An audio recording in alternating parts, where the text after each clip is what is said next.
जैसा कि हम जानते हैं कि बैक्टीरिया से कई घातक बीमारियां होती है, इसीलिए बैक्टीरिया का अध्ययन करके घातक बैक्टीरिया के लिए दवाई बनाना आवश्यक होता है।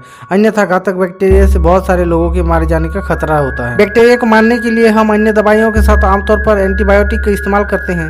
एंटीबायोटिक बैक्टीरिया द्वारा ही बनाए जाते हैं जो अन्य बैक्टीरिया को नष्ट कर देते हैं, इसलिए एंटीबायोटिक का उपयोग बैक्टीरिया को मारने के लिए किया जाता है। चूंकि बैक्टीरिया जल्दी जल्दी गुणित होकर लाखों नए बैक्टीरिया बनाते हैं, बैक्टीरिया के गुणित होने पर बैक्टीरिया के जेनेटिक मटेरियल का भी विभाजन होता है। इस प्रकार नए म्यूटेंट के भी बनने की आशंका रहती है और इस प्रकार बैक्टीरिया के ड्रग रेजिस्टेंस बनने की भी आशंका बनी रहती है। जब बैक्टीरिया किसी दवाई या एंटीबायोटिक के प्रति रेजिस्टेंस बन जाते हैं तब उस दवाई या एंटीबायोटिक से बैक्टीरिया नहीं मरती है। अब उस बैक्टीरिया के लिए नई दवाई बनाने की जरूरत पड़ती है। घातक रोगकारक जीवाणुओं का ड्रग रेजिस्टेंस बन जाना वाकई में इंसानों के लिए एक चिंताजनक बात है। हाल ही में WHO यानी वर्ल्ड हेल्थ ऑर्गेनाइजेशन ने दवाइयों के प्रति रेजिस्टेंस दर्शाने वाले 12 बैक्टीरियाओं का एक लिस्ट जारी किया है, जिन पर पुरानी दवाई बेअसर है।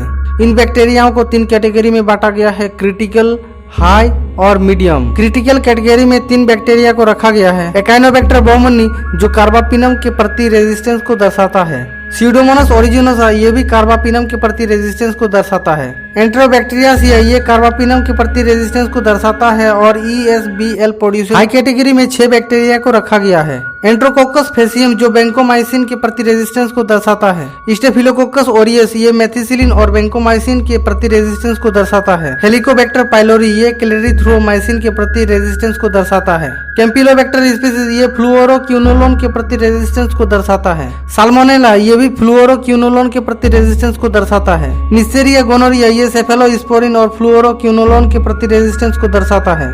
मीडियम कैटेगरी में 3 बैक्टीरिया को रखा गया है।